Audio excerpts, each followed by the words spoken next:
I'm gonna now hand over to Rizlan, who's gonna lead us through the group study of the Sabah Agricultural Blueprint. Over to you. Ya, Assalamualaikum, selamat pagi semua. Selamat pagi Bapak Ibu gitu. Rupanya dari semalam ini. Oke, saya bukan dari Indonesia ya. Partly Indon. So hari ini saya akan bercakap sedikit lah berkenaan kita punya topik dalam setengah hari ini, yaitu pasal rangka tindakan pertanian Sabah lah, ataupun Sabah Agriculture Blueprint bagi tahun 2021-2030. So nanti di sini dia cuma secara umum lah saya nyatakan macam matlamat apa semua itulah. Nanti saya akan jelaskan lah. Jadi inilah kementerian yang bertanggung jawab dalam, orang bilang di Sabah inilah yang bertanggung jawab dalam sektor pertanian, yaitu Kementerian Pertanian dan Industri Makanan Sabah ataupun MAFI, MAFI lah. Jadi misi orang biasalah, orang mau jadikan kementerian tu sebagai tempat yang menerajui transformasi sektor pertanian. Dan juga dia ada misi untuk meningkatkan pendapatan ataupun dia mau transformkan sektor pertanian bagi meningkatkan pendapatan pengusaha sektor pertanian, pengelolaan makanan dan sumbangan sektor pertanian kepada KPDNKK melalui peningkatan produktiviti dan pewujudan nilai tambah secara cekap. So KDNKK ini keluaran dalam negara kasar. So biasanya KDNK ini adalah alat ataupun ukuran yang digunakan untuk mengukur sektor ekonomi sebuah negara. So bila KDNK dorong tinggi, maksudnya negara tu maju, GDP. So biasanya pengiraan di KDNK ini digunakan, saya bukanlah orang bisnis atau ekonomi, tapi biasanya dia digunakan untuk mengukur ekonomi sebuah negara.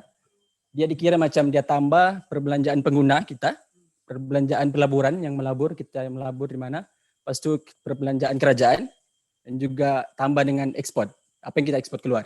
Lepas itu semua itu akan ditolak dengan import, apa yang kita import. Itu secara basic lah. Tapi dia lebih complicated daripada itu. Tapi secara basicnya itu. Apa yang keluar kita tolak dengan yang masuk.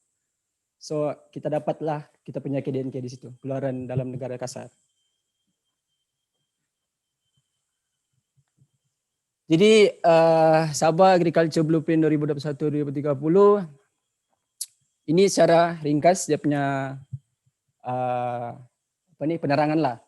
Dia merupakan rangka tindakan sektor pertanian negeri Sabah yang menurut aspirasi ataupun keberhasilan utama negara pula kerajaan baru tahun lepas lah kan. Jadi rujukan utama untuk membangunkan sektor pertanian dengan cara yang komprehensif maksudnya meluas secara menyeluruh lah. Okay. Mengandungi strategi dan sasaran untuk setiap subsektor pertanian, peternakan, perikanan, cadangan pelaksanaan program dan untuk merealisasikan matlamat yang telah ditetapkan oleh Kerajaan Negeri Sabah. Dan dia juga selari dengan objektif dasar pertanian negeri Sabah ataupun DPNS yang ketiga yang sudah dibuat pada tahun 2016 lah. Dan rangka kerja itu adalah untuk 2017 hingga 2026. Dia objektif dasar pertanian negeri Sabah ni seperti yang boleh tengok, ada 3 lah lebih kurang. Food security, ada untuk mengukuhkan pertumbuhan hasil keluaran dan memastikan kemapanan lah, ataupun sustainability sumber ekonomi dan alam sekitar. Jadi ini matlamat blueprint. Itu banyaklah ayat transformasi pertanian yang mapan, yang akan menghasilkan pertumbuhan yang ketara dalam sektor pertanian, penyertaan agropreneur muda, memperluaskan pendapatan untuk isi rumah, kumpulan sasar, jaminan keselamatan makanan dan bertambah baik dari peningkatan ekspor pertanian. So agropreneur muda ni dia ada satu program di bawah kementerian tadi tu, MAFI, di mana orang-orang muda yang minat dalam bidang agro ni, makanan ke perikanan, ada program agropreneur muda yang syarat dia 18 hingga 40 tahun, berpendapatan 5,000 ke bawah sebulan. So boleh apply lah. Mungkin orang akan bagi skim, bantuan dan sebagainya. Jadi ini objektif dia ada 5, seperti yang boleh tengok di situ. Macam biasa dia mau tingkatkan productivity, quality, keuntungan pertanian Sabah. Dia mau promosi dan labur dalam sektor inovasi, penyelidikan, pembangunan, pengembangan. Untuk menyokong industri makanan, akses pasaran global, lepas tu untuk mengesyorkan pengurusan sumber asli Sabah dan juga untuk membangunkan program dan insentif yang menggalakkan penyertaan agropreneur muda dalam industri pertanian. Dia mau galakkan orang muda untuk join dalam pertanian lah. So itu dia ada program-program seperti itu. Next. Jadi dalam blueprint tu dia ada 4 prinsip utama. Pengeluaran, kelestarian, inovasi dan juga Satu saya lupa, nanti kita tengok. So ini pengeluaran. Macam biasa, dia mau tingkatkan productivity, quality dan keuntungan dalam setiap sektor, meningkatkan SSL setiap community. So SSL ni tahap sadar diri. Macam mana kita punya tahap sadar diri? Mampukah kita hidup dengan keadaan ekonomi ataupun dan sebagainya lah dengan diri sendiri tanpa ada bantuan daripada mana-mana pun maupun kerajaan. Jadi memperkasakan jaminan keselamatan makanan, food security, meningkatkan imbangan dagangan, menggalakkan industri hiliran berasal pertanian, menggalakkan peleburan swasta dalam sektor pertanian. Kalau ada yang tak faham, kamu tanya aja. So ini kelestarian, apa lah, sustainability. Dia bilang situ dia mau jaga kebajikan hewan, melindungi alam sekitar, konflik kehidupan liar dan sebagainya.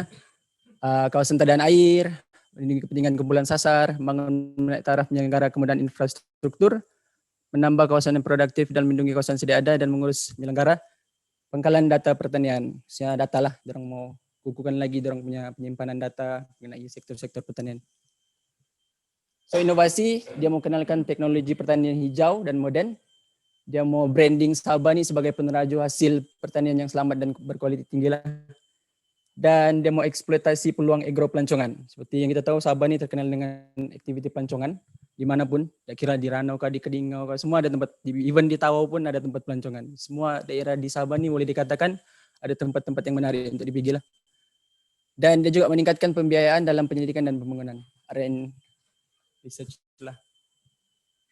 So ini pembangunan. Dia mau meningkatkan pendapatan petani, penternak dan nelayan. Kalau tidak silap dia mau tingkatkan SSL dalam 30% setiap tahun kalau boleh. 30% ya. Membaiki taraf hidup dan kebajikan petani, penternak dan nelayan, meningkatkan kemahiran, mengurangkan kebergantungan kepada pekerja asing. So dia mau guna lokal, so itu dia galakkan orang-orang muda seperti kita yang 20-an, yang 30-an. So menggalakkan penyertaan golongan usahawan agro muda sektor pertanian. So seperti yang boleh tengok dia banyak sebut pasal orang muda, pasal food security. So ini macam fokus utama orang lah dalam blueprint. Okay, ada pertanyaan? Tiada. Thank you. Jangan kasih lama. Okay. So jadi itu secara umum lah. Secara umum apa tu blueprint? Apa dia punya misi, matlamat? Kalau kamu boleh tengok di situ. Yang saya cakap tadi, dia sangat menggalakkan orang muda. Sangat banyak peluang ataupun sektor yang dia berikan kepada orang muda untuk membangunlah. Dari segi agro apa sekalipun, agro makanan, pertanian, perikanan, akan ada bantuan untuk orang muda. Dia bilang berumur 18 hingga 40 tahun. Ya, kelestarian tadi saya pun tak berapa faham kenapa, jaga kebajikan haiwan. So mungkin dia maksudkan di situ, peternakan haiwan dorang ternak dengan bagus, sehat, apa semua, tidaklah haiwan tu didera dan sebagainya. Mungkinlah. Jadi dalam dokumen tu kamu ada dapat dalam email, dalam Google Form, Google Documents yang di-email oleh si Kate dengan kamu punya tentatif, dia ada di sana. Pasal blueprintnya dia ada 190 muka surat. So dari semua muka surat tu ini ada 5 topik utama. Dia ada sektor tanaman, ternakan, perikanan, getah, sumber air dan infrastruktur, dan tinjauan umum sektor pertanian global, nasional dan Sabah. So sumber air dan infrastruktur tu berbeza dengan tinjauan umum sektor pertanian global, nasional dan Sabah. Saya cuma gabungan di situlah sebab dua-duanya agak singkat untuk kalau di, jadi itu sebab saya gabungkan dia. So dalam sektor tanaman ni biasalah dia akan bercakap dengan pasal padi, pasal buah-buahan, durian, pasal kelapa, kopi, koko, semua pasal tanaman lah. Dan sektor ternakan dia akan cakap pasal kambing, babi, lembu, ayam, kerbau macam mana? Lembu ada. Sektor perikanan dia banyak cakap pasal fishing zone, apa gear yang dorang guna, hasil tangkapan tahun 2018 kalau tak silap. Lepas tu ternakan dalam sangkar, balat, pasal itulah ikan air tawar, air masin, terumbu karang, semualah, kerang-kerang pun ada dia cakap. So sektor komoditi getah dia tak banyak. Dia cakap pasal getah lah, pasal lembaga industri getah Sabah, LIGS, apa program-program yang sudah buat, peneroka getah yang ada di Sabah, program-program orang. Sumber air dan infrastruktur ni lebih fokus kepada DID, GPS. Sistem pengairan dorang, apa yang dorang membuat dalam sektor pertanian lah khususnya. Dan tinjauan umum sektor pertanian ini akan bercerita pasal macam mana sektor pertanian di peringkat global, nasional dan Sabah dari segi hasil. Mostly pasal hasil lah, pasal keluaran dalam negara kasar, GDP. So dia akan cakap lah berapa GDP Sabah, berapa GDP Malaysia, berapa GDP global dalam sektor pertanian secara umum. So situ kamu boleh tengok perbezaan seluruh dunia, di Malaysia berapa jumlah KDNK kita dapat daripada sektor pertanian, dan juga di Sabah, negeri kita. Apa hasil pertanian yang membantu sektor ekonomi di Sabah. Jadi ya, itu siap pembentangan saya. Oke, lepas ini kita akan berdasarkan topik-topik utama nih, kita akan bagikan kamu kepada 5 kumpulan lah. 5 kumpulan, berdasarkan setiap kumpulan akan ambil satu topik. Tanaman, ternakan, perikanan, getah, dan juga topik yang di bawah ini sumber air dan juga tinjauan. So grup kelima ini akan ambil 2 topik lah, tapi dia tidak banyak, sedikit. Jadi caranya untuk kita bagikan grup nih, kamu ready sudah ataupun kamu mau dengar lagi? So saya tidak akan paksa kamu mau pilih topik yang mana, cuma saya akan tengoklah. Kalau ada grup yang kurang orang, mungkin kena tarik-tarik lah sedikit. Tidak boleh deh sendiri di getah kan. Tidak boleh juga begitu, semua mau pergi perikanan tidak boleh juga. Itu ya, siapa mau di tanaman? So di tanaman ni macam saya cakap tadi lah, kalau ramai sikit pun tidak apa. Dia ada lebih kurang dalam 50 muka surat. Dalam dokumen tu dia ada macam sektor tanaman, ternakan, semua bahasa Melayu. Sektor perikanan campur, partly Malay, partly English. Getah bahasa Melayu, sumber air bahasa Inggris, tinjauan, sumber air pun bercampur bahasa Inggris, bahasa Melayu. Tinjauan bahasa Melayu. Itu untuk memudahkan lah. Kalau kamu tidak berapa ini dengan bahasa Inggris, bahasa tanaman, ternakan, tinjauan ni pun, getah pun Melayu juga. Cuma perikanan tu dia half lah. Ada Melayu sikit, ada English tu bagi-bagi. Okay, let's think about our process. Sorry, Rizlan just helping. At first we thought we'll have everybody online together and everybody here together, but it looks like now we're very mixed, which is fine. So one thing you have to sort out is your Zoom. Yeah, so every one of you looks like you're gonna be in Zoom or whatever platform you use. So you have to sort that out, number one. Number two, I think we will let people move around after you've given your input to your group. So we're gonna give this 1 hour, yeah? So when you have done what you need to do in your group, you can go be a bee and buzz around the other groups and cross-pollinate. Okay, so I guess I think why I'm saying this, we need work in KPD for a long time. There's a lot of knowledge in all the various areas. It's good for, if you can cross-pollinate. So those of you who like to be butterflies or bees, you can cross-pollinate. But you need to have one lead, one person sharing, facilitating, note-taking, because you're also needing to present back, within 1 hour. So basically, you have to read your 50 pages. Your group, you guys have to find a way to bagi-bagi kerja. Kalau ada 50 muka surat, kamu kena baca tuh 50 muka surat, kamu kena bincang dia, dan kamu kena buat kesimpulan dia, summarize. Sebab lepas tu, semua kena share. Dan by the end of this session, everybody knows what is the agricultural blueprint. Okay? Jadi semua kawan-kawan pun dapat paham yang lain-lain punya bidang.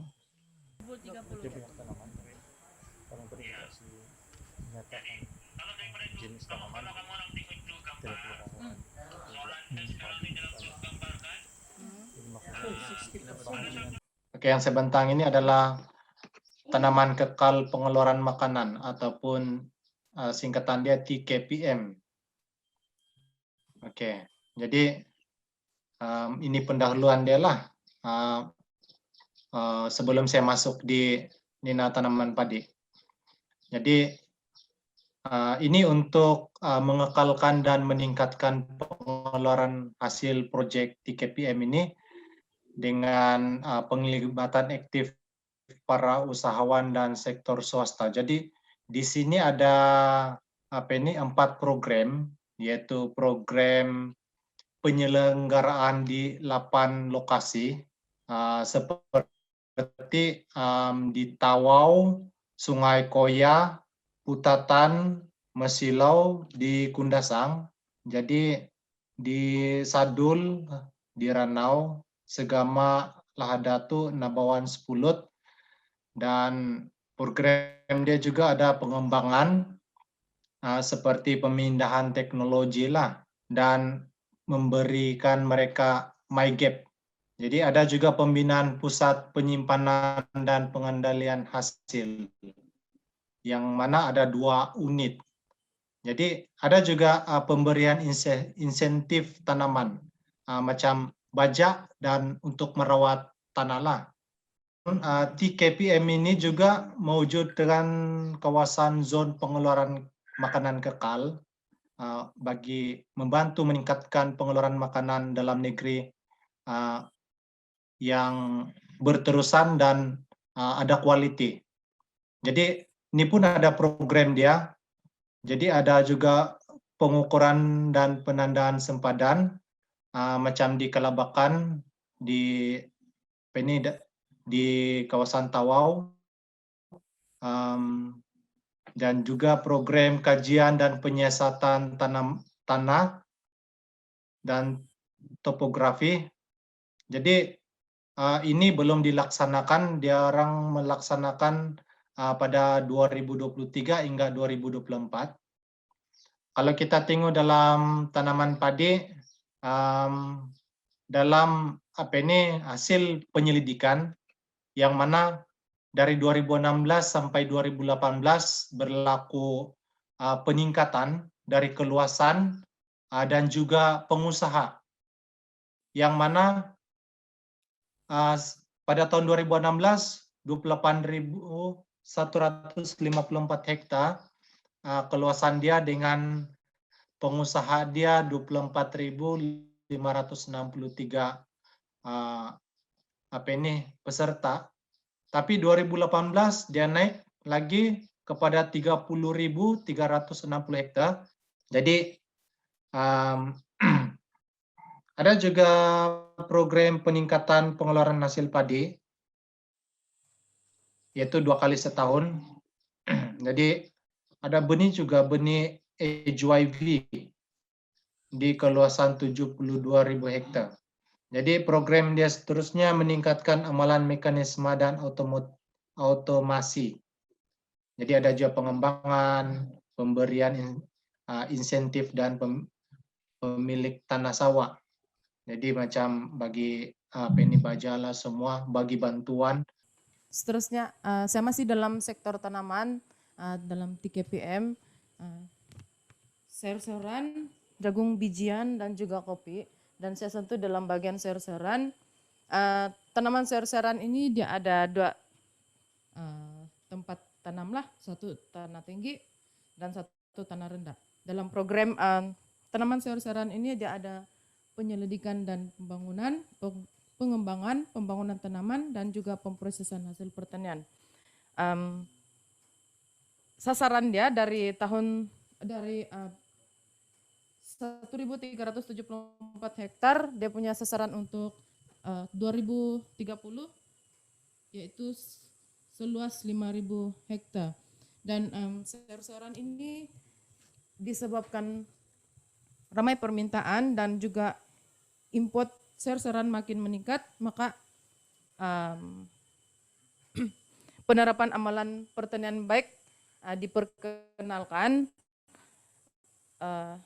untuk mengurangkan sayuran import lah, terutama sayur kubis. Oke, seterusnya tanaman jagung. Jagung bijian. Jagung bijian ini untuk keperluan makanan ternakan tempatan. Dia punya program di sini adalah pembangunan tanaman, pengembangan, dan intensif pengeluaran hasil jagung bijian.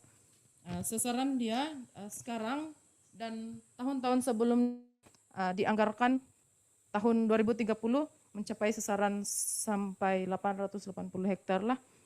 dan pendapatan dia anggaran 6.500 tan. Dan seterusnya tanaman kopi, dia ini pun juga tanaman keperluan tempatan juga. Dia punya program di sini pembangunan tanaman baru, pengembangan, penyelidikan dan pembangunan dan juga pemasaran serta pengeluaran produk hiliran. Keluasan pada tahun 2005 dia sasaran dia sebelum itu dia cuma seluas 1.960 hektar dan sasaran untuk tahun ke depan 2030 adalah seluas 3.500 hektar. So mostly yang bahagian bahan tanaman adalah yang dipromosikan oleh Department of Agriculture adalah yang 4 yang tadi itulah. So most of yang kelapa, padi dan nanas saja itu yang komoditi saya rasa yang Department of Agriculture akan teruskan. Oke, lepas itu kita pergi Taman Pertanian Sabah. So Taman Pertanian TPS di Tenom, dia ada 3 objektif untuk tahun 10 tahun ke depan lah. Iaitu pemeliharaan dan juga pembelajaran dan juga agropelancongan. 3 itulah dia fokuskan. Lepas itu dia ada 5 program utama di bawahnya, iaitu inventory tumbuhan, dia pelihara tumbuhan dari luar negara, dalam negara. Lepas itu kerjasama dengan sekolah, package lawatan sambil belajar dorang sediakan juga. Dan juga pembangunan ladang pertanian lah. Dorang akan buat ladang pertanian untuk menyelenggara landscape lembut. Lepas itu dorang punya target pada 2030 simple saja. Yang pertama dorang mau sekurang-kurangnya ada 2.000 jenis spesies baru yang ditanam lah di Taman Pertanian Sabah. Pada akhir tahun 2030 spesies terancam dan juga spesies yang jarang ditemui lah. Dan satu lagi adalah menjadikan TPS sebagai tempat living classroom kepada golongan pelajar lah. Golongan pelajar yang belajar berkaitan dengan tumbuhan ataupun golongan pelajar yang hanya pelajar saja yang biasa. Lepas itu peruntukan yang dorang perlukan sepanjang 10 tahun ini ada 25 juta, maksudnya 2,5 juta setahun lah untuk membuat semua program dorang tu dan juga dorang punya target pada tahun 2030. Bagi saya itu Sabah mempunyai dasar tersendiri dalam memperkasakan biosecurity makanan akan kekal terjamin di negeri Sabah. Uniknya Sabah ini dia mempunyai dasar tersendiri, jadi setakat ini dia punya objektif utama untuk kekalkan terus jaminan makanan di Sabah ini kekal selamat. Jadi antara program yang utama yang paling dibuat dalam jangka masa 10 tahun akan datang, dia nilai semula akta protokol undang-undang macam sekarang nih macam pajakan guna tanah apa semua harus dinilai semula. Lepas itu kita gubal undang-undang baru, macam ada benda-benda yang baru di zaman ini kita kena fikirkan satu undang-undang untuk mengekang macam contoh pertanian baru yang dibawa ke negeri Sabah akan membawa kesan buruk dan kesan baik, jadi akan patut ada satu undang-undang untuk kekang benda itu. Jadi agak dasar kita punya pertanian di Sabah ini sentiasa kekal tidak mendatangkan kesan buruk. Jadi yang seterusnya akreditasi ladang dan akses pasaran. Ini fokus kepada peladang petani dan peternak, pertanian. Kita bagi lesen kepada petani-petani macam MyGap, MyOrganic dan sebagainya. Lepas itu seterusnya dalam menjamin keselamatan makanan ini perkara terpenting dalam era ini kelengkapan kita dengan teknologi modern, dengan pusat penyelidikan, R&D apa semua harus dinaik taraf. Lepas itu hubungan dalam luar negara, macam sekarang aktiviti perdagangan di Sabah ini kita border banyak, Sarawak ada, Brunei, Indonesia, Filipina. Jadi macam kita perlu ada satu hubungan yang lebih kerap sebab kita banyak hubungan dengan negara luar untuk menjamin kita punya pertanian kekal sentiasa terjamin sampai mencapai sasaran 2030. Itu saja dari kami. Bantuan khas padi tanak kering, benih, bibit dan baja.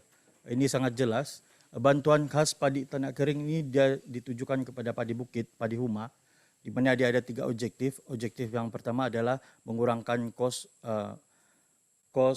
pengendalian padi bukit. Yang kedua adalah membuat pengusaha padi bukit menerima bantuan yang sewajarnya, dan yang ketiga adalah mengelakkan padi bukit ini ditanam di tempat yang sama. Maksudnya berpindah randah. Dia mau padi bukit ditanam di tempat yang sama. And then tanaman yang terlibat di sini adalah ada 2 kategori tanaman yang terlibat, satu tanaman singkat dan satu tanaman kekal. Tanaman singkat ini dia tujukan kepada sayur-sayuran, bijiran, dan tanaman yang kekal pula adalah seperti durian, rambutan dan sebagainya. Okey, keperluan utama dia ni yang diberikan oleh kerajaan adalah kos untuk pembukaan tanah baru, baja dan benih. Fokus dia. Sasaran peserta terbagi kepada 2. Yang pertama adalah peserta penanaman yang baru dan yang kedua adalah peserta yang sedang melakukan pertanian lah. And then kaedah pelaksanaan dia ada sama juga, dia punya kaedah pelaksanaan, dia akan membantu buka tanah, dia bagi baja MyGap sebab ada racun rumpai juga. Dia bukan fully organik lah. Dan skop bantuan dia yang tertera di sana lah, benih, bibit dan baja. Untuk makluman anda, bajet yang diperuntukkan untuk 10 tahun akan datang adalah untuk bahagian ini saja, untuk pemberian bantuan tanah kering, benih, bibit dan baja adalah 50 juta. Okay, bagi saya ialah program KBD di mana dia fokus kepada 4 kategori centawan, madu lebah, buah pomelo, buah-buahan campuran. Dari ini 4 dia punya produk, dia ada 4 langkah yang perlu diuruskan, mau mengenal dia punya program, sokongan dari setiap department. Kedua, pihak projek yang kena mengenal dengan itu 4 punya produk. Dan ketiga ialah mungkin registration atau hubungan yang penting bagi pihak-pihak yang tertentu. Dan yang keempat, kita perlu tahu setiap produk yang kalau siapa yang mau ambil, mereka perlu tahu berapa target dia punya penghasilan, di mana harga jualan pun ditetapkan, atau kontrak juga dengan KBD. Dan seterusnya, langkah yang terakhir ialah mereka diberikan tempo pelaksanaan, iaitu 2021 hingga 2030. Dengan keseluruhan ini, KBD juga ada menjalankan proses tepat menyokong ini punya program, iaitu dia ada program pemasaran secara lokal dan pemasaran di luar negara. Dari situ kita juga perlu langkah pertama perlu juga mau mendapat semua informasi melalui siapakah pemilik projek, dan kemudian juga berhubung dengan pihak kepentingan dengan itu projek juga. So banyak langkah-langkah yang perlu dibuatkan. Tapi selain daripada itu, KBD program juga akan menolong memimpin kamu macam mana melaksanakan itu produk. Dan yang akhir sekali yang sangat penting juga, mereka ada pelatihan kepada belia juga. Di sana juga diberikan langkah-langkah macam mana belia dapat menyertai itu program. Dan yang akhir sekali, langkah fokus mereka ialah pengeluaran, di mana dia juga diajar juga macam mana pengurusan dapat dibuat dengan pengeluaran di luar, di mana ia juga perlukan kontrak. Itu saja. Thank you. So untuk kasih apa dengan peternakan, so kami ada grup beberapa orang dan nanti kami akan bahagikan grup kami untuk pembintangan lah.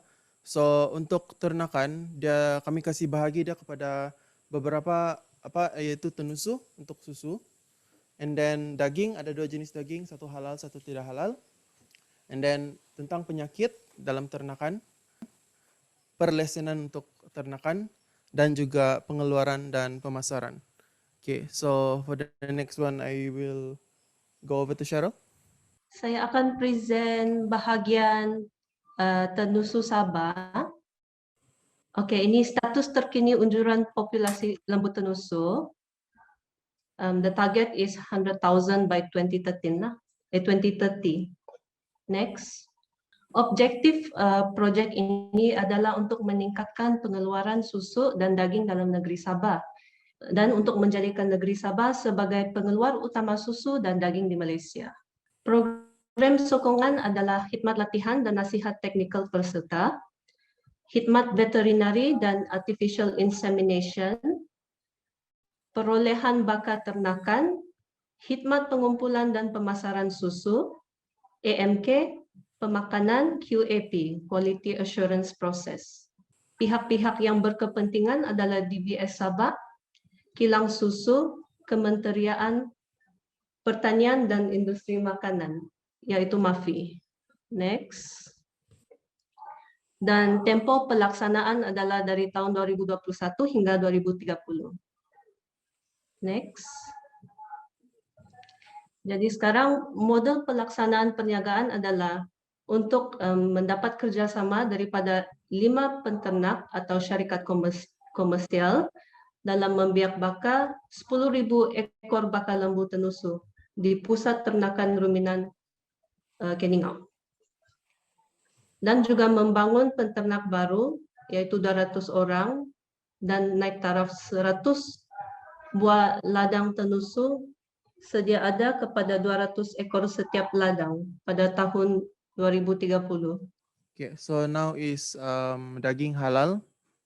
So untuk daging halal, dia dibagikan kepada kerbau, lembu, dan juga kambing. Ini adalah sebab kekurangan sumber ternakan produk yang berunsurkan daging bergantung kepada data yang pada 2013 sampai 2018. Oleh karena itu kita mengimport itu daging dari luar. Seperti contoh di Australia, India, New Zealand, nilai dia dalam 1,03 billion. So, so program sokongan dari kerajaan adalah khidmat latihan, khidmat nasihat, perkhidmatan vet untuk perelai baka, seperti mana juga yang dari tenusu tadi. And then untuk kerbau, sekarang populasi pada 2019 adalah dalam 15K kerbau, ternakan kerbau, yaitu 5,27% self-sufficiency level SSL. And then sasaran untuk yang dalam blueprint ini adalah untuk dapat 26,000 populasi dalam tahun 2030. So, so anggaran pendapatan pada tahun 2030 adalah dalam 165 million. Yang tadi kami research dana dorang juga lah, dorang punya pendapatan 165 million, tapi dana dorang dalam 164 million. Jadi maksudnya kalau minus matematik tuh untung dia 1 juta aja lah. Khidmat kepada peserta adalah untuk naik taraf. And then satu yang kami bingung tadi adalah dorang mau integrasi kelapa sawit dengan kerbau kepada ladang sawit, ladang-ladang kelapa sawit. So bila kami discuss a bit tadi, so kami bingung kan. So si Sam dia kasih tahu yang because di ladang kelapa sawit kan dorang guna pesticide untuk bunuh rumput, kerbau yang grazing di rumput di ladang sawit nanti. Ya, so sama juga lah dalam dia punya dana, dia mau increase dana untuk sektor daging tuh, dia masih 1% daripada yang R&D itulah. So and then so this one is daging yang tidak halal, which is pig farming. So apa dorang punya objektif adalah supaya to pig farming tidak buat pollution ataupun waste, so there's zero waste and pollution. Dan juga untuk kasih increase to babi punya import, babi punya ekspor daripada import di Sabah. So tapi masalahnya di sini dalam dia punya blueprint ini, kerajaan hanya membekalkan dan menyelenggara infrastruktur asas seperti jalan raya. So this one pening sikit lah mau baca. Dia ada 2, untuk 300 ekar dia ada 10 peserta, and then untuk 200 ekar dia ada 1 peserta. Jumlah pendapatan tuh peserta dia dalam 10 tahun lah dia punya apa ini adalah dalam 2.000 lebih juta. And then so inilah dorang punya a bit of mapping yang dorang buat dalam sana. Oke. Saya ambil dengan bagian ayam dengan itik. So, apa yang kamu nampak dengan ini jadwal? So, 400 ini peningkatan yang hasil dorang jual. Nampak tuh peta yang banyak dorang jual. Model pelaksanaan program kepastian quality, kawal 14 penyakit dan 4 penyakit unggas. 14 penyakit ini yaitu virus, bakteria, sama protozoa, parasit.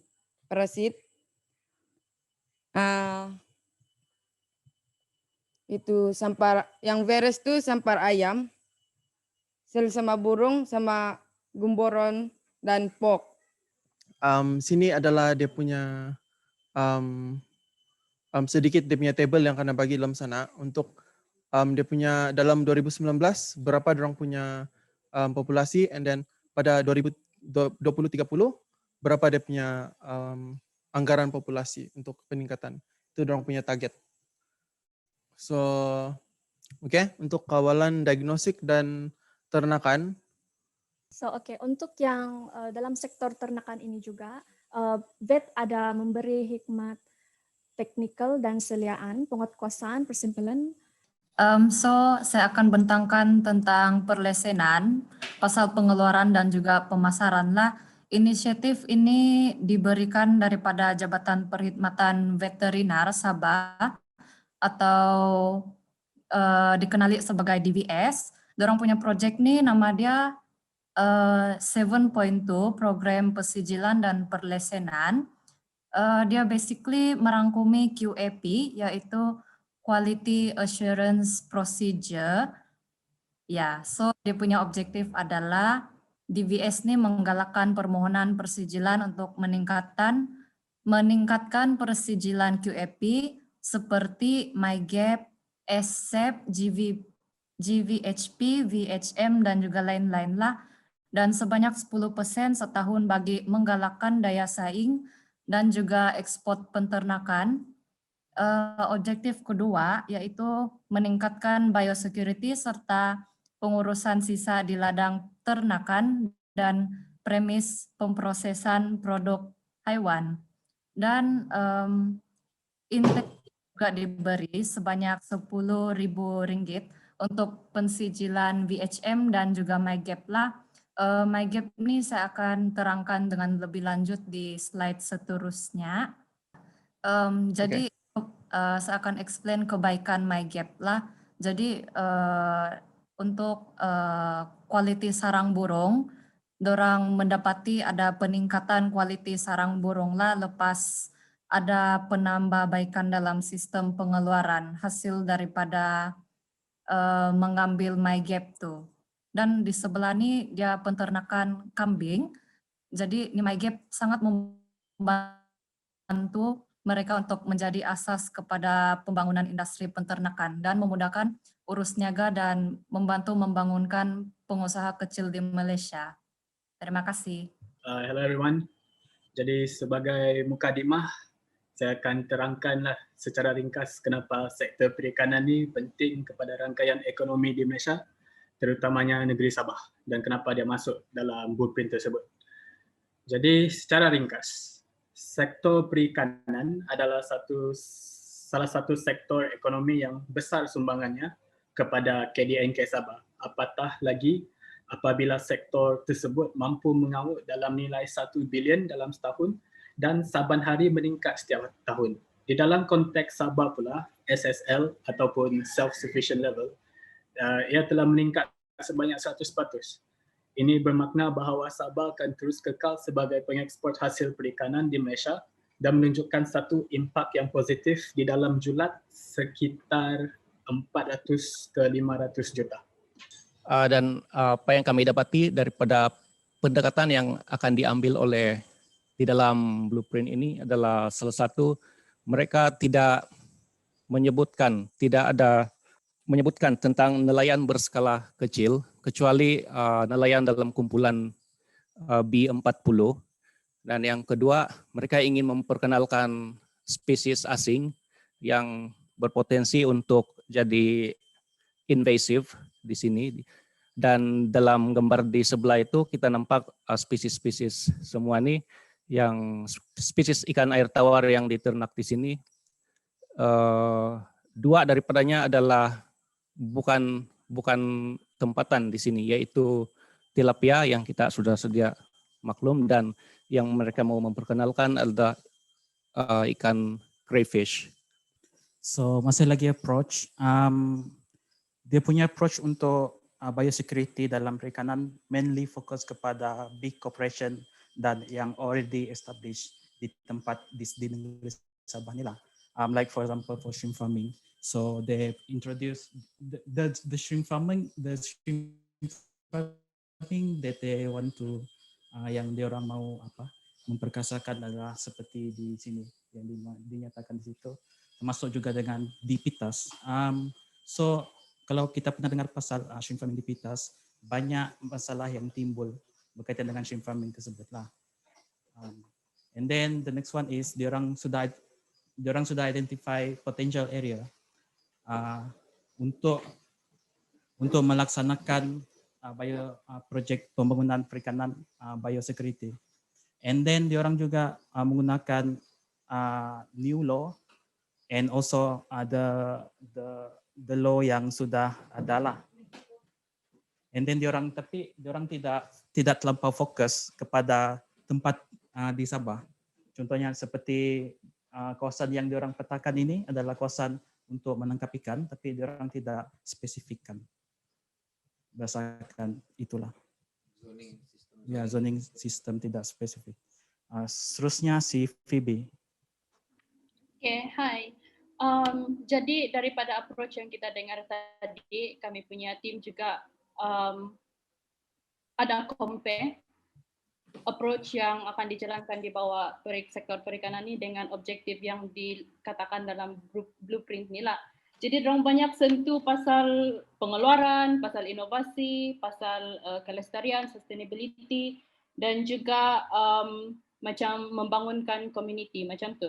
Jadi daripada apa yang kami dapat observe, untuk pengeluaran ni memang fokus utama dia itu meningkatkan stok aquaculture di air tawar dan juga marin, tapi dia sangat kurang sentuh mengenai kelestarian. Jadi semua approach yang kena cakap tadi itu, dia tiada pengurusan stok aquaculture yang asli.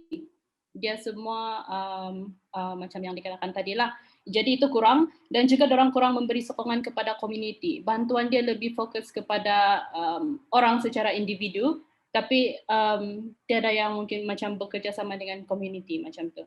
Jadi dari segi inovasi pun dia masih kurang, tiada approach yang sangat environment friendly, boleh dikatakan macam tu. Dan paling-paling pun orang cakap pasal biosecurity sejak di Sabah, pelaksanaan biosecurity di Sabah.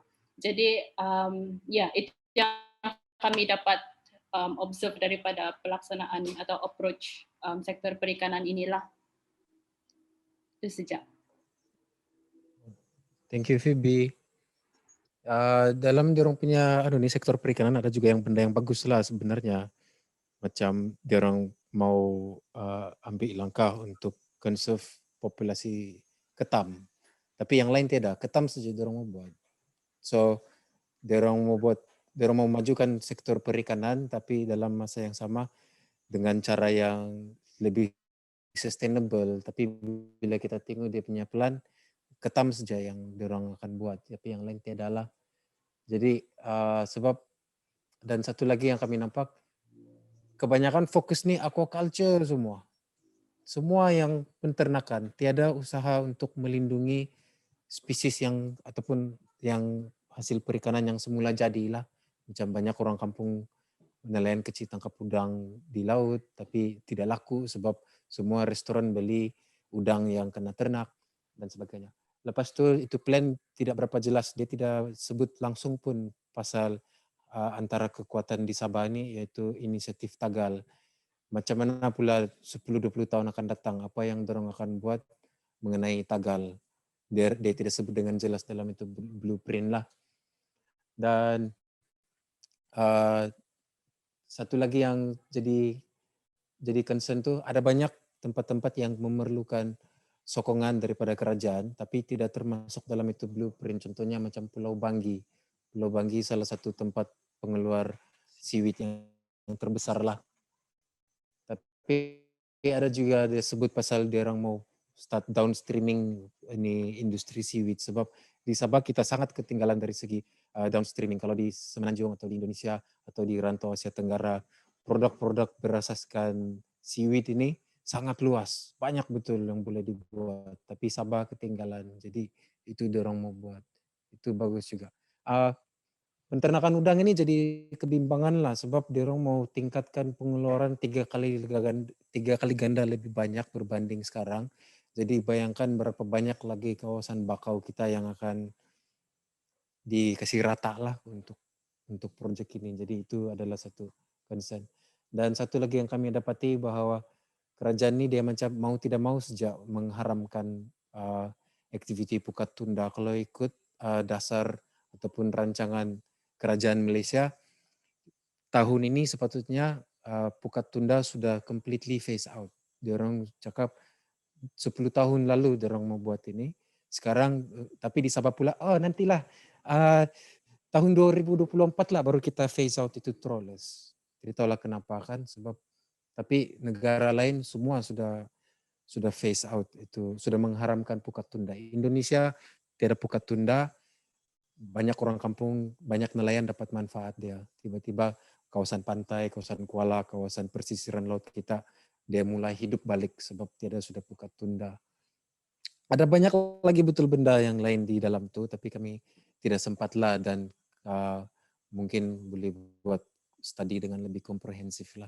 Dari segi macam mana dia orang belanja itu budget, dan ada satu lagi. Macam mana dia membuat semua ini kalau dia langsung tidak labur duit untuk memastikan penguatkuasaan yang lebih baik.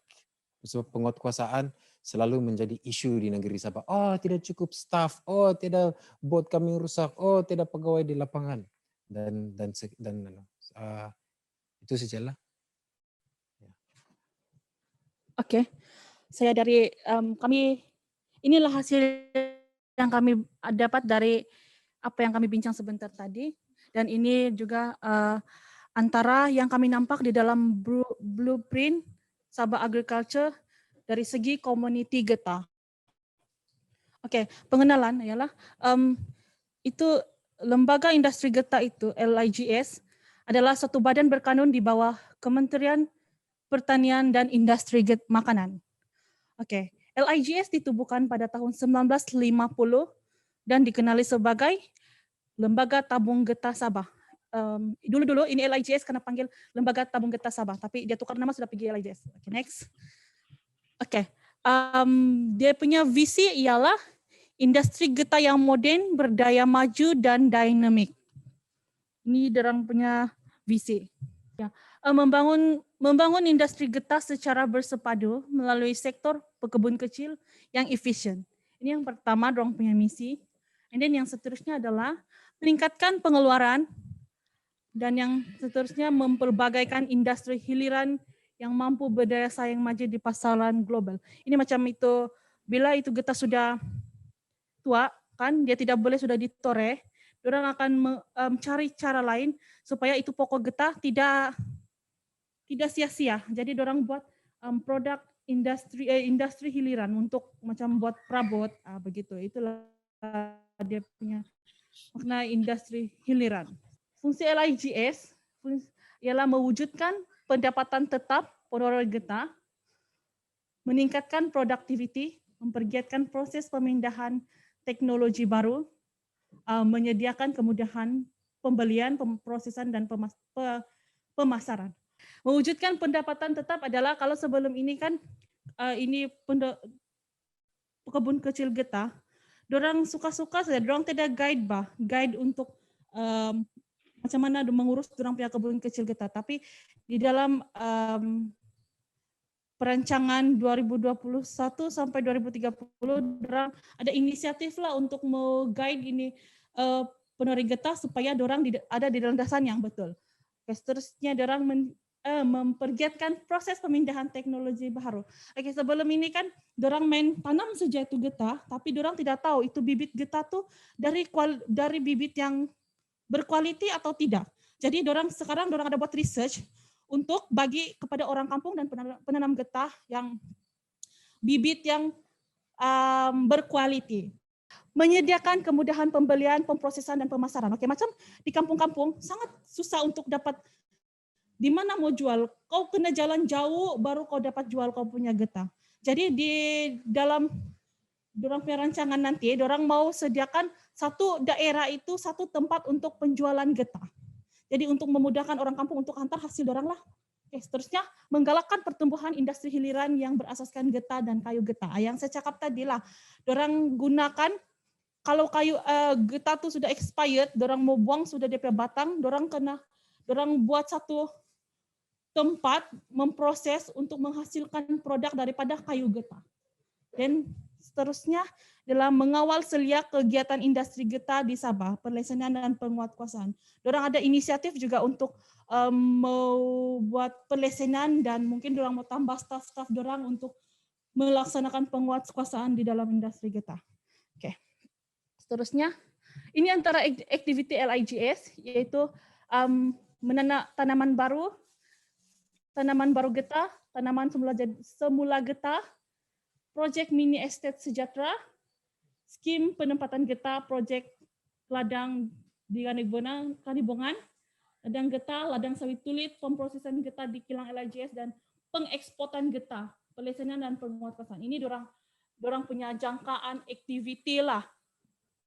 Oke, ini juga antara program LIGS, yaitu pembangunan tanaman getah berkelompok, pembangunan skim penempatan getah, macam dorang mau buat satu tempat,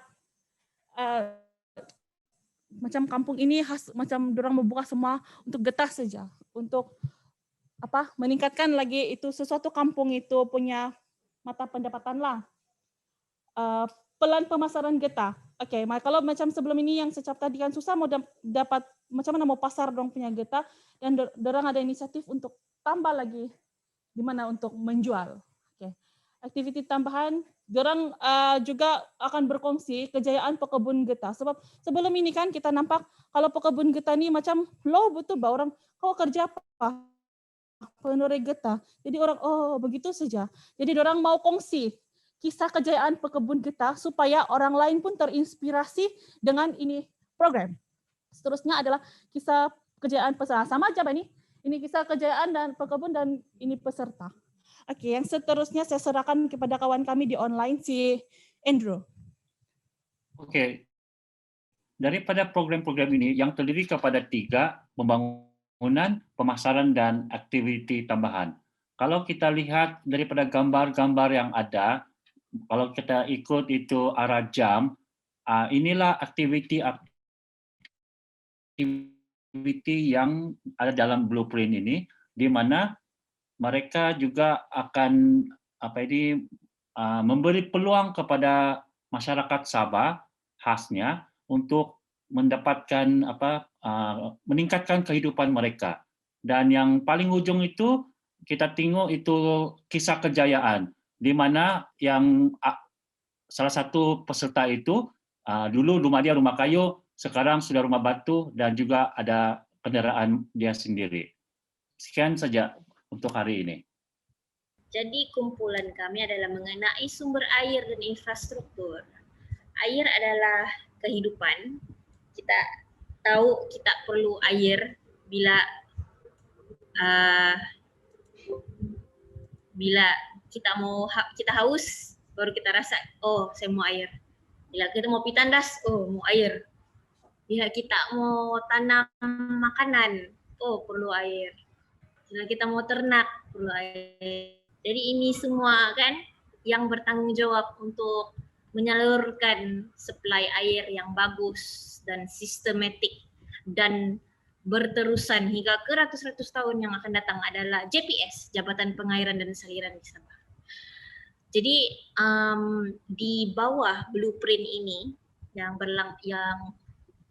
akan berlangsung sehingga 2030, upgrade dan juga inovasi akan dijalankan di bawah enactment Sumber Air Sabah 1998, di mana diorang akan menggunakan pengurusan kawasan tadahan air bersepadu.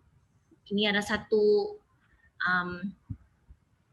saya rasa ada certain klik kita di Forever Sabah, kamu pernah dengar batu kan, Integrated River Basin Management, pengurusan sungai-sungai yang bersepadu di Sabah. Jadi dia lebih kurang sama lah dia punya objektif untuk mengurus juga kawasan tadahan air kita di Sabah secara bersepadu. Jadi apa maksud dia? Apakah maksud pengurusan kawasan tadahan air yang bersepadu? Maksudnya di sini bagaimana JPS akan mengurus kita punya sumber air yang seimbang dengan alam dan manusia. Alam di sini maksudnya flora dan fauna, haiwan, tumbuh-tumbuhan dan manusia. Macam mana dia boleh seimbang? Jadi di sini planning dorang dari segi livestock, agriculture dan juga itu perikanan ada dibentangkan dalam ini blueprint kan. Baca, dia fokus kepada agriculture, dia punya explanation di sini. Jadi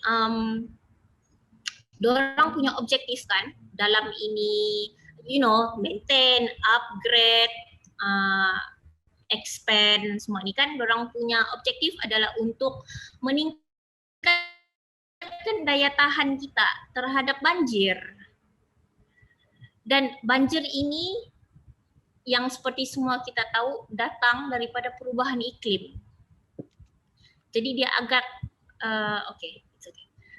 jadi di sini inovasi dari teknologi yang baru perlu ada, kita perlu sentiasa innovate. Di sini dorang yang terangkan lah dalam dorang punya introduction apa JPS, apa keinginan, apa harapan dorang.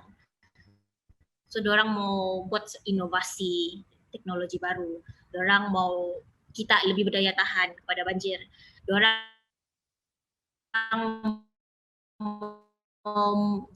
Dorang punya planning nih kan untuk maintain apa semua nih kan. Dorang punya harapan ialah untuk supaya kita boleh meningkatkan pengeluaran lebih daripada 16,000 hektar kawasan padi. Jadi ini semua dorang mau buat seiring, selari dengan pertanian dalam era baru. Dorang panggil IR4, Industri Revolusi 4.0. Jadi kami coba baca lebih mendalam apakah ini IR4 di Google, tapi tidak banyak info. Banyak sangat info. Jadi ini ada satu keyword lah yang kamu boleh semua buat kajian sendiri lah, kamu boleh Google sendiri apa nih semua. Seperti yang saya mention kan, apa yang kami baca ni kan dorang lebih terangkan kepada agriculture, pertanian, the paddy plan. Tapi dari segi perikanan apa tu semua dorang tidak berapa terangkan. Jadi di sini yang seperti saya mention tadi, develop, membangunkan, upgrade, operate, maintain. Itu dorang punya goal. So it's quite clear. Dan kami punya perbincangan tadi, dorang punya niat nih, JPS punya niat agak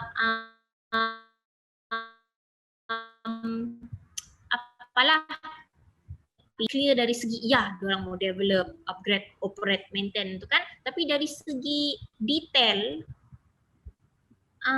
ciri-ciri yang terperinci, bila, siapa, berapa, di mana, semua ada di dalam RMK 12 dan RMK 12 akan dibentang di Dewan Rakyat pada Mac tahun depan, yaitu tahun ini.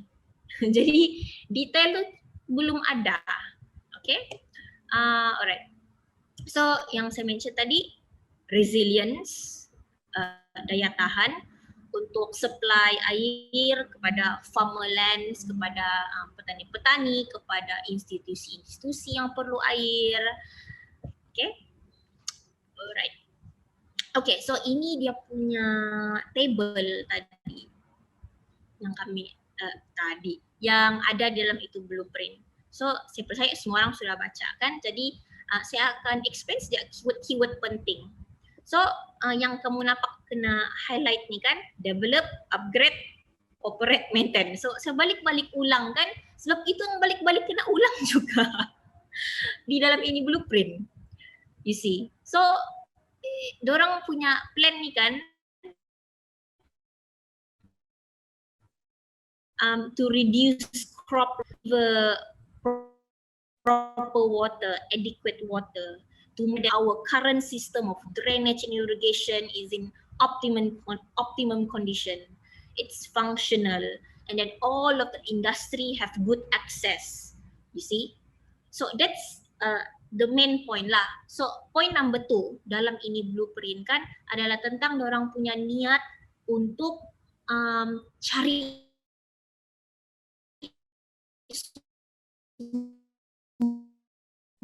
air baru. So di sini dalam proses pencarian sumber air baru kan, dorang macam mana dorang dan macam mana dorang mau buat. So dorang hanya mention dorang akan buat ini water resource study di Kota Belut yang berpotensi untuk membantu industri padi di situ, dan juga di Ranau Mesilau. So dorang juga ada mention beberapa kali kawasan baru untuk industri pertanian dan juga sumber air adalah di Semenanjung Dent and all existing TKPM. So yang macam Koro explain tadi kan, yang pasal tu taman kekal tu kan. So dorang akan pastikan dorang punya sistem pengairan kan akan dicapai terus kepada TKPM yang sudah sedia ada dan juga yang baru. Jadi di sini kan saya rasa kalau contoh di mana-mana kawan-kawan orang-orang kampung kita atau I think also orang bandar, kalau kamu ada TKPM yang kamu rasa kamu mau buat kan, saya rasa kita boleh masuk di program di sini, di program JPS yang ini.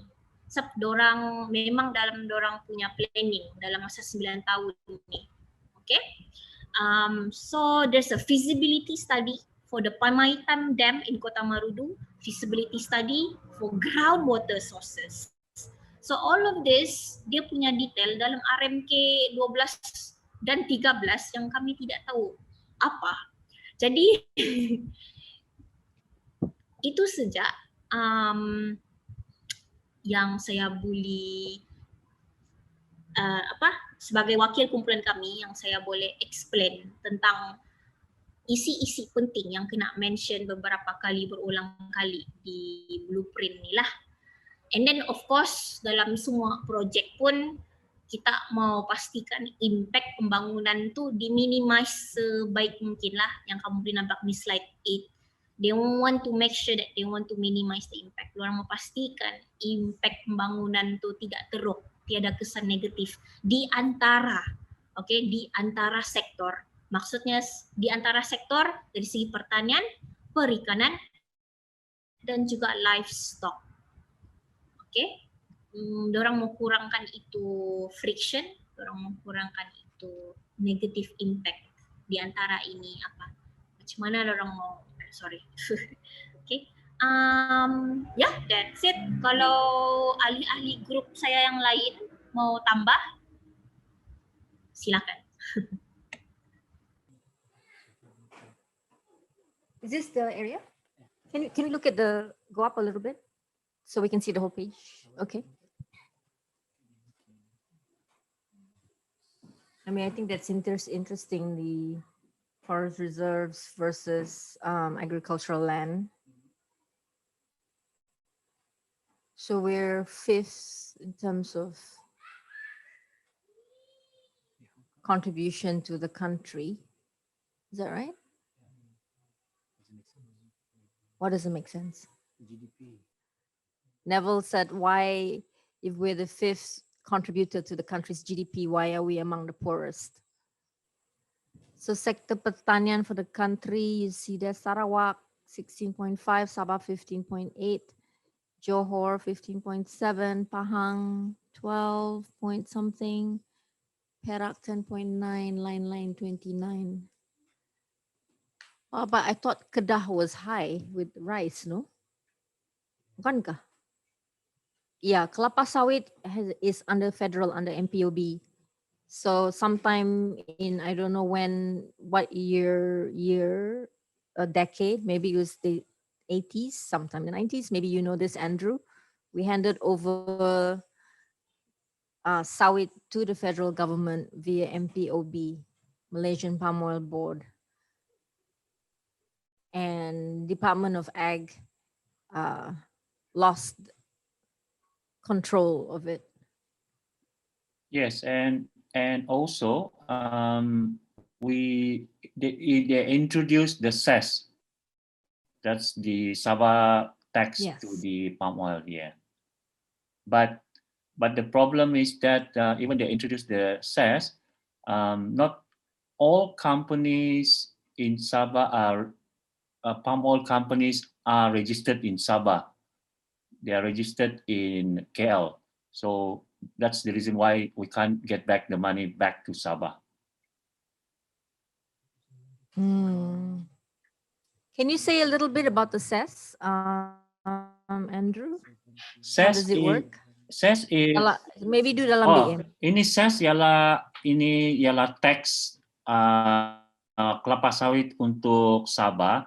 Jadi setiap tan itu minyak mentah daripada Sabah yang dihantar diproduce di tu refinery di Ladatu ataupun di sana Kuna. Jadi dia ada tax Sabah punya cess lah. Dia kena itu tax. Sekarang saya tidak pasti berapa. Dulu dia tax lebih kurang 3%. Tapi masalah dia itu ialah di mana ini tax ini hanya akan sama seperti itu minyak. Itulah sebabnya kita tidak dapat itu duit daripada Petronas. Ialah itu syarikat dia ditubuhkan di Kuala Lumpur, bukannya di Sabah. Jadi maksud dia itu ialah mana-mana syarikat yang ditubuhkan di Sabah otomatis akan bayar itu cess. Tetapi kepada yang ditubuhkan di Kuala Lumpur, apa yang berlaku, mereka boleh itu accounting diorang boleh macam punya production itu diorang akan mainkan begitulah. Jadi itulah salah satu sebabnya masalah di mana duit yang daripada Sabah ini tidak kembali kepada Sabah. Itu saja. Cess dibayar kepada siapa? Cess dibayar kepada Kerajaan Sabah. Dan apa yang dibayar kepada MPOB? MPOB itu adalah yang itu dia punya memang dia ada peratusan setiap syarikat akan bayar juga itu MPOB. Itu macam cukai sawit.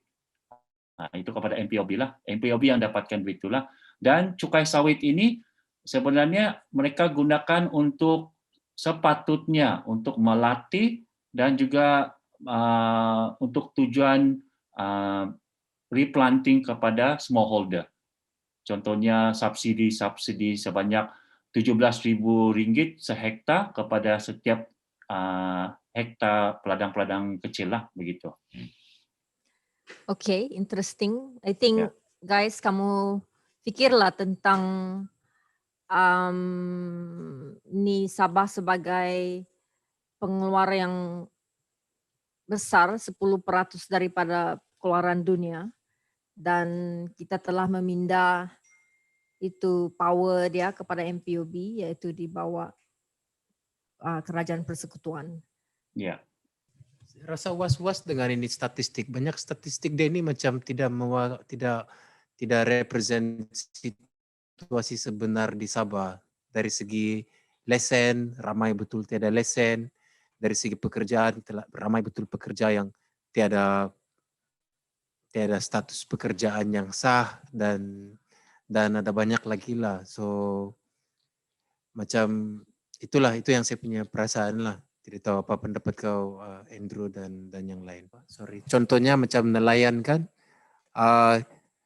Nelayan yang sebenar 3 kali lebih ganda, lebih banyak daripada nelayan yang berlesen kalau sektor nelayan. Jadi sektor-sektor yang lain pun mungkin mengalami sindrom yang sama. Ada kemungkinan. Ya memang begitulah kalau dalam sektor sawit.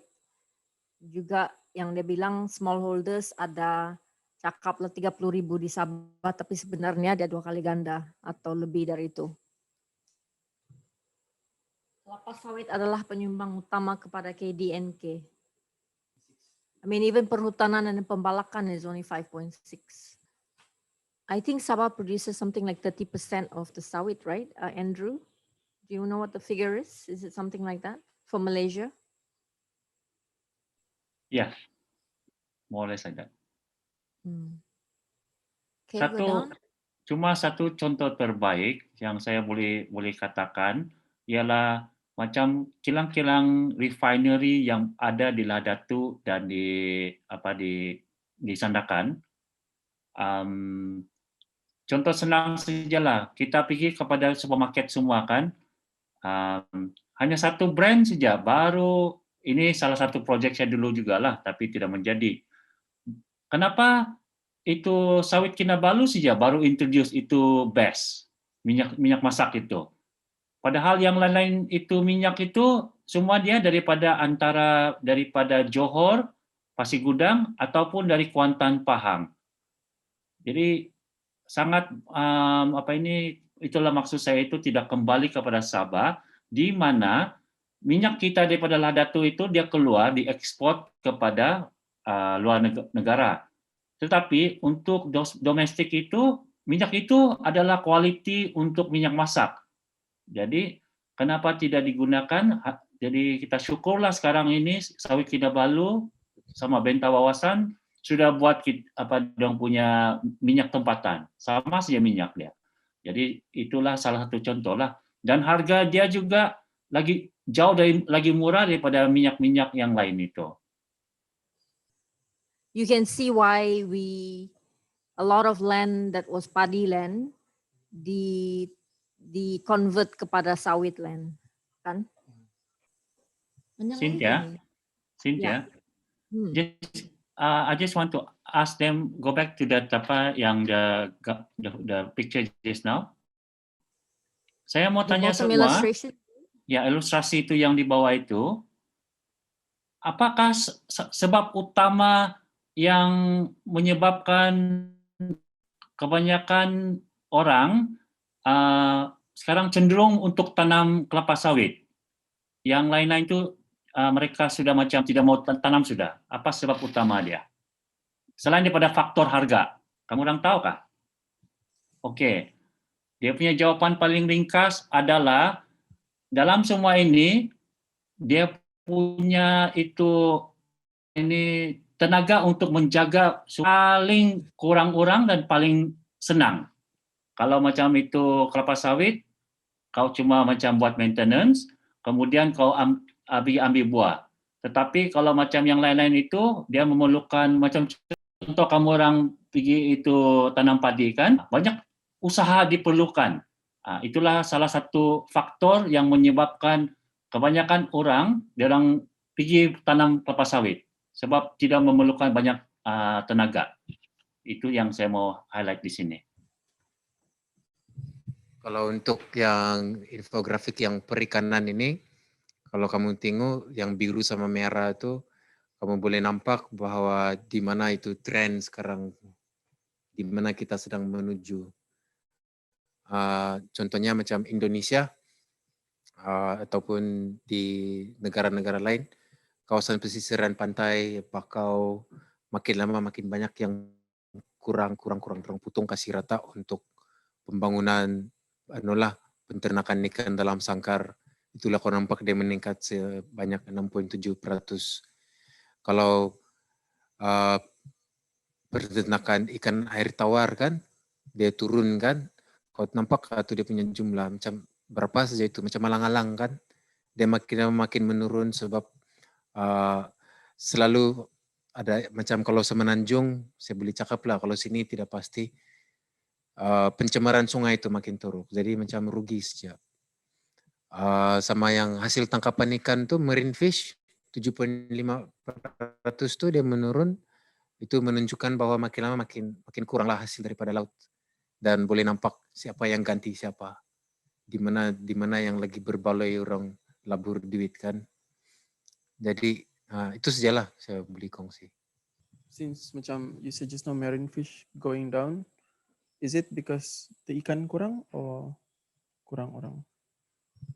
Ada banyak faktor lah kalau kita cakap dulu saya cakap selalu saya sebut bilang tidak sudah ikan, tapi bukan begitu sebenarnya. Ikan setiap tahun akan coba stok dia akan coba pulih juga bah. Cuma kenapa kadang-kadang tiba-tiba hasil tangkapan meningkat, mungkin lagi ramai nelayan pergi turun pergi laut. Jadi sekarang makin ramai nelayan pergi, makin sedikit lah dia dapat kan, sebab berebut. Jadi itu pun mempengaruhi itu statistik. Tapi dari segi tren memang tahun demi tahun memang makin kurang lah. Cuma kadang-kadang dia nampak banyak sebab contoh basung sama ikan yang sampah saja makin banyak kita tangkap, sebab ikan yang lebih berharga makin kurang. Jadi seimbanglah itu statistik, bolehlah cakap, masih banyak ikan kita, tapi 10 sen saja ikan yang bagus, 90 sen ikan yang tidak bagus. Kalau ikan 1 ringgit kan, kalau dulu 90 sen ikan bagus, 10 sen saja ikan yang tidak bagus. Pembangunan sektor pertanian dijangka akan dapat membasmi kemiskinan. Betul gitu? Kalau dalam konteks Sabah, betulkah? Kajian merumuskan 65% golongan dewasa bekerja yang miskin dalam sektor pertanian. What does that mean? 65% in sektor pertanian adalah miskin? Ataupun orang yang miskin yang masuk sektor pertanian? Itu gak arti dia. I think they meant that is categorized as poverty level, where the income is based on the income level per year per person. So 65% are below poverty. Yes. Is that right? Yes. Malaysia isn't even in the table. Number 27 dalam sektor pertanian. I do think it's interesting though, Andrew and Rebecca, the point about if you look at this kan, where's Malaysia? Tapi kalau kau tengok sawit, Malaysia nomor 2 after Indonesia. Indonesia mengeluarkan 45%, Malaysia mengeluarkan 40%, dan of the global supply. And then dalam mix itu Sabah yang pengeluar besar di Malaysia. Jadi kalau Sabah itu sebuah negara, saya rasa dia nomor 3. I think we took a good stab at trying to understand the blueprint.